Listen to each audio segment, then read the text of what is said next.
সেভাবে আমি চাঁদা এই দেখছি না।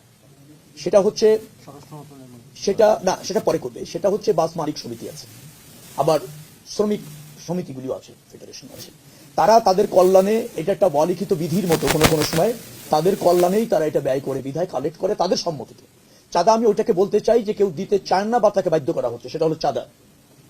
এখন ধরেন মালিক সমিতি আছে, তারা একটা নির্দিষ্ট হারে প্রত্যেকটা টিপস থেকে টাকা তোলে, মালিকদের কল্যাণে ব্যবহার করতে চায়। কতটুকু ব্যবহার হয় সেটা জান না, সেটা নিয়ে হয়তো বিতর্ক আছে। কিন্তু তারা এই সমঝোতার ভিত্তিতে, আবার শ্রমিক কল্যাণ ফেডারেশন এরকম অনেক সংস্থা ওরা আছে, তো তারা এটা সমঝোতার ভিত্তিতে এরকম ভাবে করে।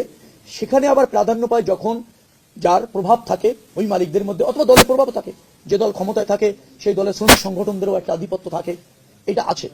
কিন্তু এইটা চাঁদা আকারে আমাদের কাছে দেখার সুযোগ হচ্ছে না, কারণ তারা সমঝোতার ভিত্তিতে করছে। চাঁদাবাজি এরকম যদি কেউ করতে আসে তার কোনো সুযোগ নেই, কোনো সুযোগ নেই। যোগাযোগ মন্ত্রণালয়ের অধীনে বা যে সমস্ত জায়গা আছে সেখানে বাইরে থেকে কেউ চাপ প্রয়োগ করে চাঁদা নেবে, অনৈতিক সুবিধা নেবে, সেই সুযোগ নেই। কিন্তু মালিকরা যদি সমঝোতার ভিত্তিতে ওটা করে, সেটাও আমরা তাদের সাথে কথা বলে দেখবো যে সেখানে কেউ ডিপ্রাইভ হচ্ছে কিনা এবং সেই অর্থের অপব্যবহার হচ্ছে কিনা, সেটা আমরা দেখবো।